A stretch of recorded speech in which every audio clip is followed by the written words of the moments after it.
Orange squash and instant tomato soup in a cup. They're two of the most popular supermarket foods. But what do they do to the oranges and the tomatoes so that all we have to do is add water? To find out, we're going to make our own from scratch. We think we know these foods, but how much do we really know about them? Do you reckon there are any real oranges in orange squash? There must be a few. If there are, I think it would be a really small amount. How many tomatoes do you reckon there are in that sachet of instant soup? I don't think there are any tomatoes in here. One small. When I was a kid, I used to get into massive trouble for playing with my food. But now, it's what I like doing most. I love finding out what happens to the stuff that we eat. But finding out what factories do to our food isn't easy. So to copy the big boys, I've set up my own food factory here in this barn. To help me discover what the masters of mass production do, I'm going to need some factory workers. Clocking on for today's shift are two stars of Saturday night TV. Strictly Come Dancing's Anton Dubek and I'd Do Anything winner, Jodie Prenger. But whose version of today's supermarket food will go in the basket and whose will go in the bin? Our shift at the food factory is about to begin.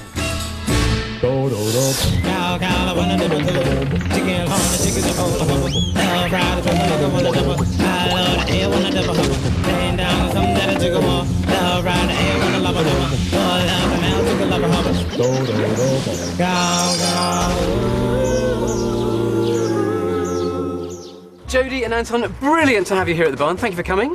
What we're going to be making today is a supermarket product, OK? I'm going to show you what it is.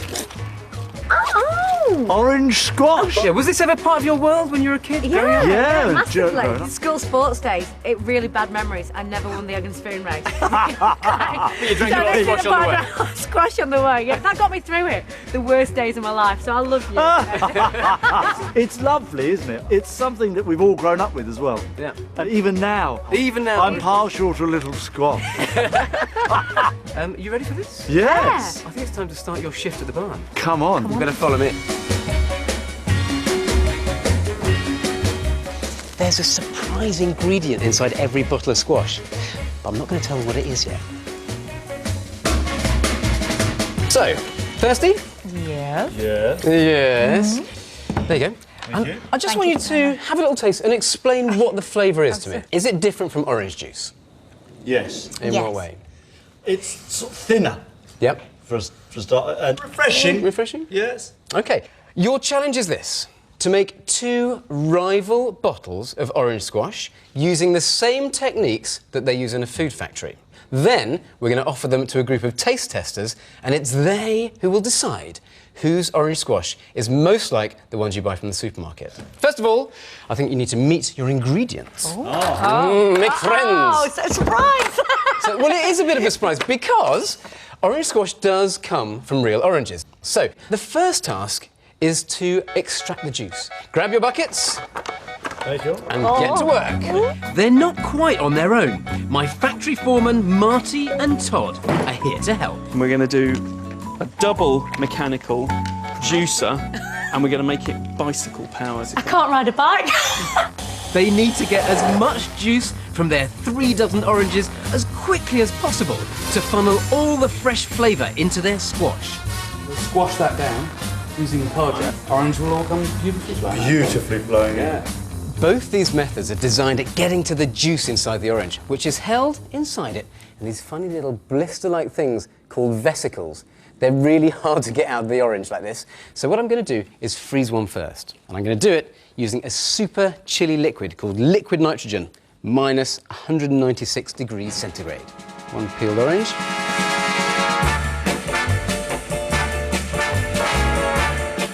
Looks like it should be ready.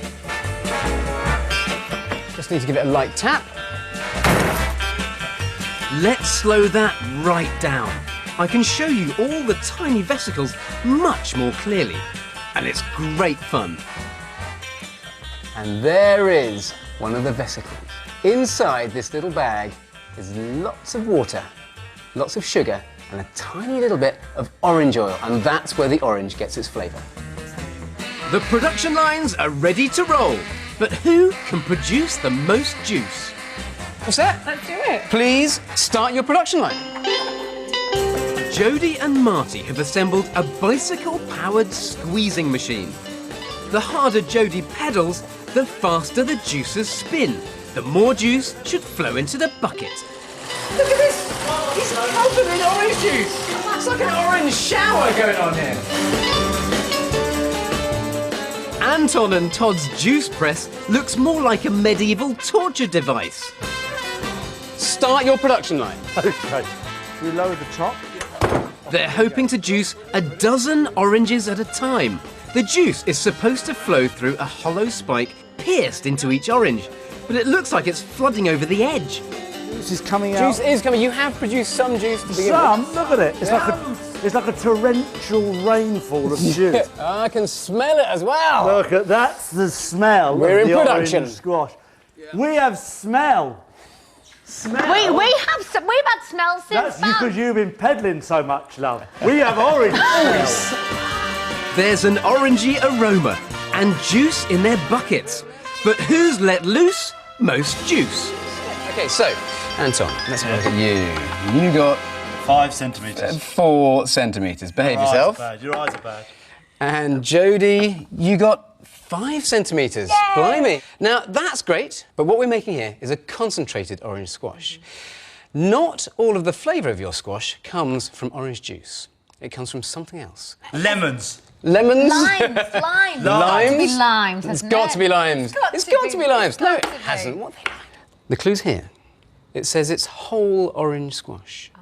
I hope you didn't throw away any waste matter. No, I've got buckets. Buckets of it. Excellent. So, some of the orangey flavour in your squash will come from orange peel. Have a little taste. Just have a little nibble at the side. So what does that taste like? It tastes zingy, quite sharp. Pleasant? No. No. No. So it's quite bizarre that we need to put peel into your squash. But of course, can't hide that in squash. So you need to come up with some machines. You need machines that will pulp your peel. Back to work, please, team. More work? Oh, yeah. Oh, I hope it's not another bag. Come on, no time to muck about. Oh, you have to take that them. with you. Oh. What are they like?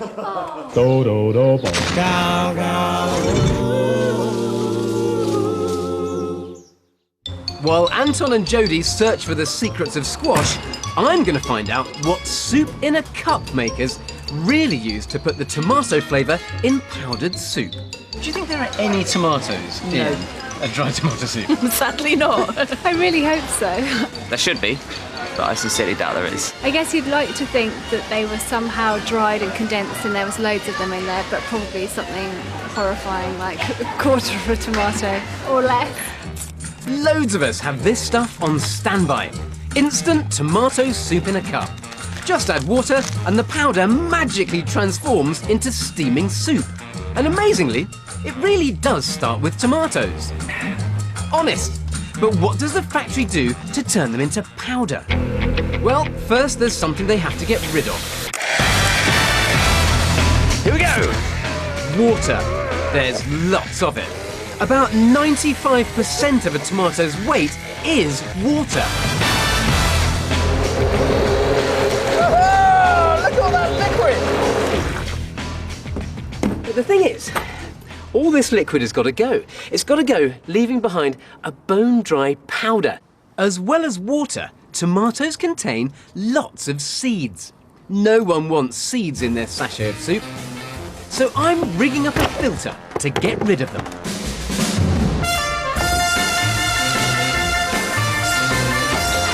I give you the spatulator. This is my version of what they use in the factory. So down here, we've got a bit of mesh, and hopefully, when I spin this, these spatulas will push all of my tomato pulp through that, leaving behind all the bits of peel and all those seeds. See if it works.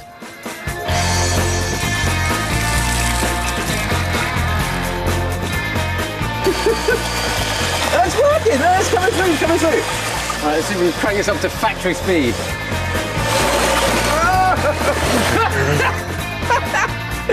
The answer is no. Ooh, look at that! Lovely liquid and no pips, but still way too watery to go in a sachet. But if I boil it up, some of the water will evaporate and I'll be left with nice, thick, concentrated juice. But then, soup in a cup makers do something clever to turn it into powder.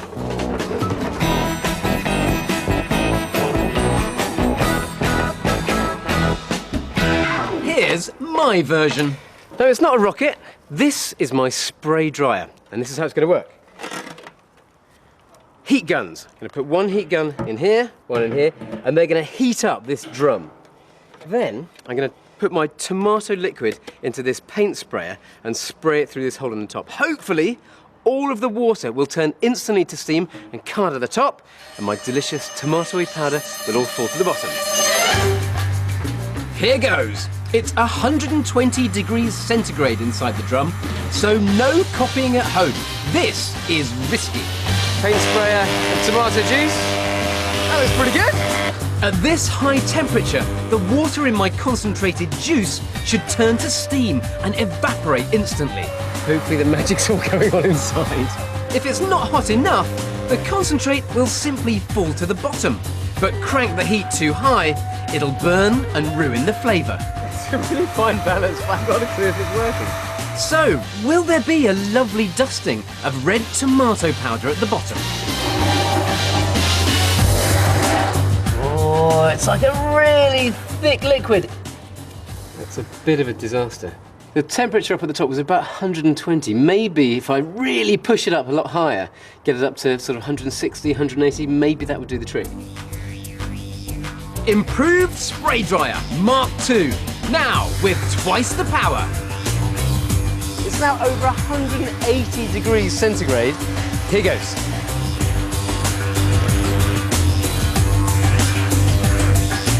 I'm getting some really strong tomato smells, but I don't know if that's a wonderful dried tomato or if it's burnt tomato.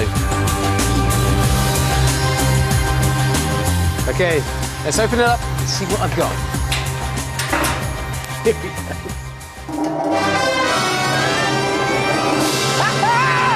Yes! That is tomato powder. Ha ha! It might look like rust, but it tastes like delicious tomato. So, proof that there are real tomatoes in instant soup, roughly 1 or 2 in each sachet. But there's lots of other stuff in there too. At the factory, they add more vegetable powders, potato starch to thicken it, dried onions and herbs for flavour. They even add some extra red colour from this beetroot extract. And it's not finished yet. In goes sugar and salt, vegetable fat, and here's a surprise, milk powder to make it creamy. It looks like beef soup at the moment.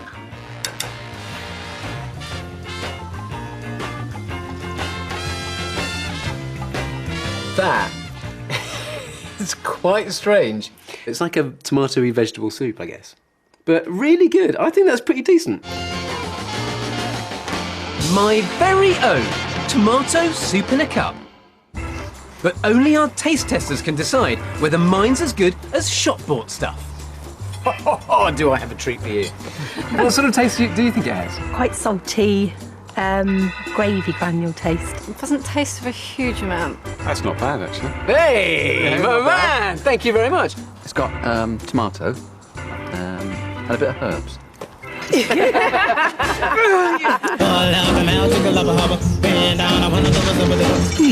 Do that again. Back in the barn, Anton and Jody have discovered the secret inside every bottle of orange squash. It's something we would normally throw away. The peel. Now we've got to turn this Yeah. to make that more concentrated. Right.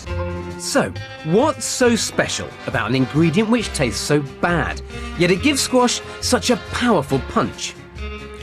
Orange peel tastes horrible because it lacks all the sugar that's in the flesh. However, it's also rammed with a potent orange flavour. Take a look at this. Put this under the microscope. See all these little dots? Well, these are the oil glands, and they contain the zest or the essential oil of the orange. It's under pressure in here, and if you squeeze the peel, it squirts out like you're squeezing a spot. In fact, there's 50 times more essential oil in the peel than the flesh. It's highly flammable too. Set it alight and you can see just how much oil there really is. The peel is a massive source of flavour. It would be a crime not to put the peel in. That's why they call it whole orange squash. It's got the whole orange in it. But you didn't notice, because on the ingredients list, they call the peel comminute, comminuted orange. Now Anton and Jodie have to work out how to comminute their peel to transform it from waste into extra taste. Do you know, that's the first thing that springs to my mind as well. To your mind as well? I want to smash something up, I'm going to get a lawnmower. Yeah. Jodie hopes the upturned lawnmower will unleash all the extra flavour in her peel. Anton and Todd have souped up a shredder. And cannibalised a cement mixer to completely crush their peel. Is that a caravan wheel? Yes, it is. The pulpier the peel, the easier it'll be to mix it into their orange juice. Oh, it looks like cornflakes. But whose method has produced the smoothest looking pulp? I'd say one is slightly more successful than the other. Jodie's is very nicely broken down. I'd say, Anton, you're a bit lumpen. Why don't you have a little taste? It's actually not as bad as I thought. That is loads and loads of flavour in there. So you've already got your juice. You've now pulped your peel into comminute. Now you need to work out how to mix it all together into a lovely, sweet orange squash, like the one you buy from the supermarket. Before they can do that, Anton and Jodie must make their juice super strong. So they've got to get some of the water out of their juice. But get it wrong, and they'll ruin the whole day's work. Do, do, do, do. Go, go. For factories, taking the water out of some of our most popular foods is a mighty challenge. There's one food we need every day, which arrives in buckets of the stuff. How many buckets of seawater do you reckon goes into making this pack of sea salt? I think about 1,000. What, one pack that size? One pack that size. 20? 20? 30. 30. That's a lot of water. Well, that's a lot of salt. It's actually 3. Really? Yeah, not Wow. 3,000, just 3 buckets. Wow. Yes, it only takes 15 litres of seawater to produce one 500-gram pack. The Cornish Sea Salt Company gets their main ingredient for free. They simply suck it out of the sea. They heat up seawater to get sea salt out. How hard can that be? 15 minutes later, and hey presto, free sea salt. Now let's see what it tastes like.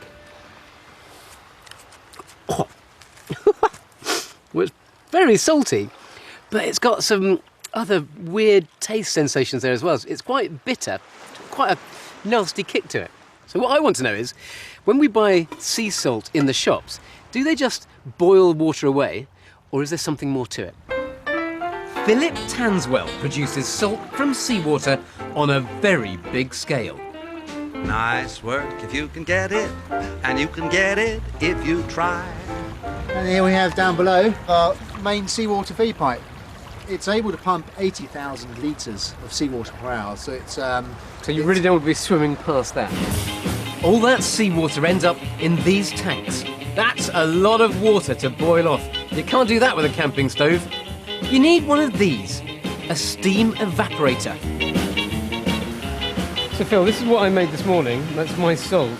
Oh dear. Is all this kit basically just doing this but on a bigger scale? What you've done there, you've made salt fairly poorly, may I say, but there we go. What are you saying? Well, look at it. There's no structure there. There's no sort of nice flaky crunchy bits in there. My camping stove boiled all the water away, but this is a very clever bit of kit. It doesn't evaporate all the water. It's too darn hot. It stops at the crucial moment. The water now contains 25% salt. It's super salty brine. It's as salty as brine can get. Any more salt in, it will start to form into crystals. The highly concentrated brine is then transferred to these evaporation tanks just before the salt crystals have a chance to form. So this is where the magic happens. You can actually watch them growing. If you look really closely, you see the little speck where it's just started, and they kind of seem to team up with other crystals. It's almost better than the television, isn't it? These lamps produce a gentle heat that slowly evaporates the water. The sodium chloride that's already dissolved in the water is eventually forced out, forming crystals of salt. We want nice, big, flaky crystals to form on the surface of the brine. You can see the salt dropping down through, which is sort of shows you it's time for some harvesting, I think. Excellent. So we just dig it out? Yep, we'll go and get some shovels and dig it out. As the seawater evaporates, other minerals, including calcium and magnesium, start to crystallize too. But they'll spoil the taste of the salt. So this is the critical moment. The salt crystals must be scooped out of the water now. If we were to evaporate the water all the way down onto that salt, they'd have a very bitter taste. So the stuff that I made down on the beach, that probably had all of the bits, all the other bits and pieces, the magnesium, the calcium left behind, and that's why it didn't taste so good. Exactly. The salt is left to drain, and then it's dried, ready for packaging. Next up, my chips. Well, I get so hungry, I'm such a hungry man. The big question, though, is this any better than the stuff that I made? Let's have a little go.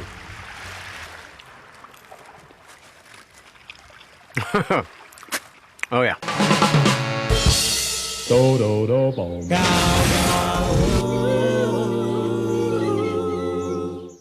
Back at the barn, Anton Dubek and Jodie Prenger are discovering getting all the extra flavour into orange squash is far from easy squeezy.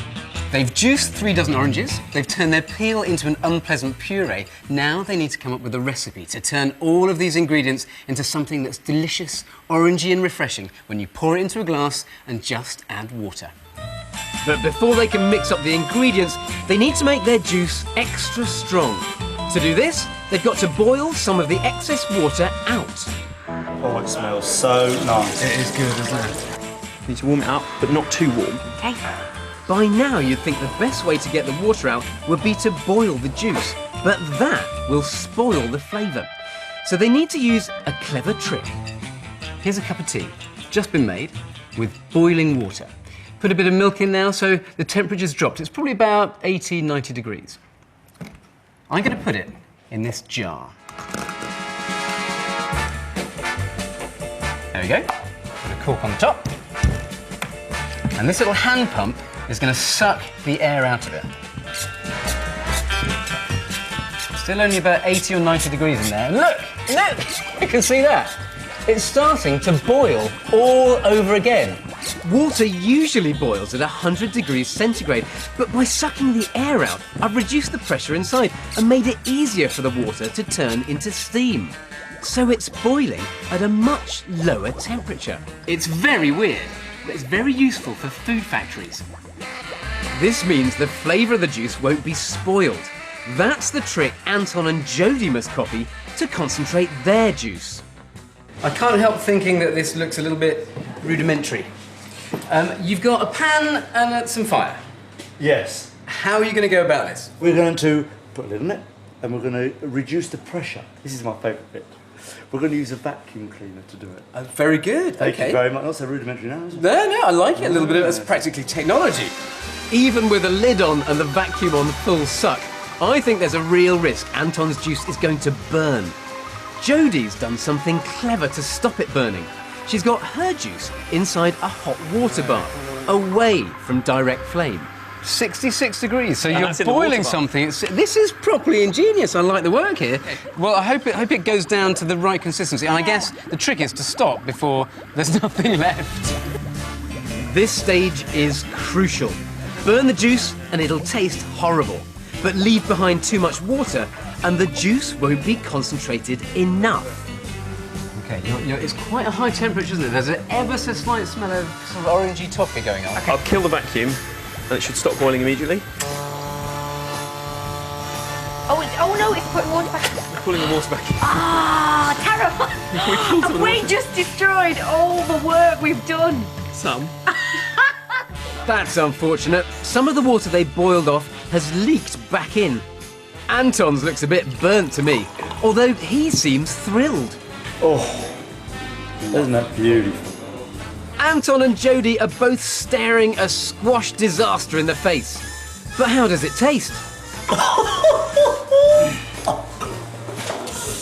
It's got that. Needs water. Now they need to mix up all their ingredients.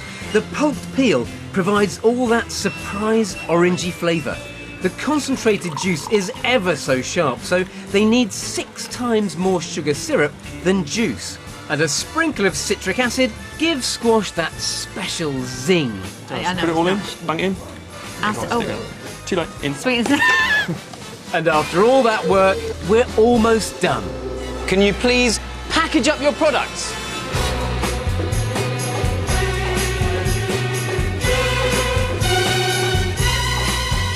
It's time for quality control.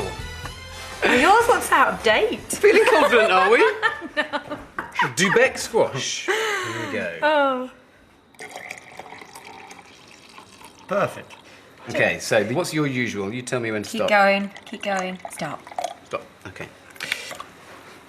Stop. Okay.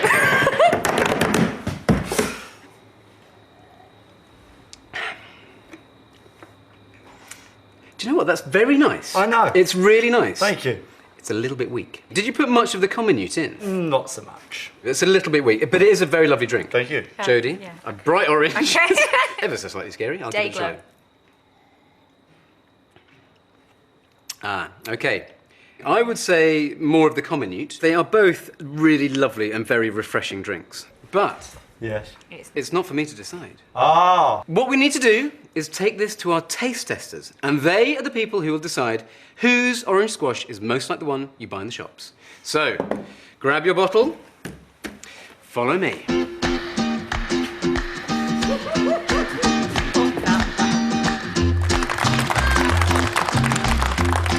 It's very, very orangey because it's made of oranges. Now this is a moment of truth. What do you think?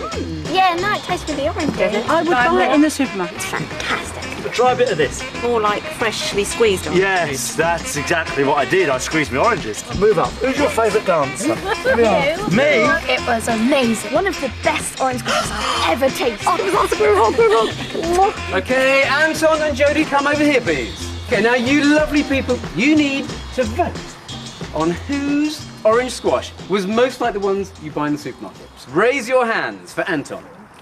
Okay. Now, please raise your hands if you thought that Jodie's orange squash was the best. Raise those hands, please. Okay, come here. I have to say, Anton, your orange squash is going in the bin. Jodie's, yours is going in the basket. But please, give them a round of applause. They worked so hard. Well done. Anton should have added more peel because that's the secret ingredient that contains all the extra flavour. Now, squeezing all of that flavour into a bottle of squash is a huge challenge for the factory. But it means that when we're thirsty, all we need to do is just add water.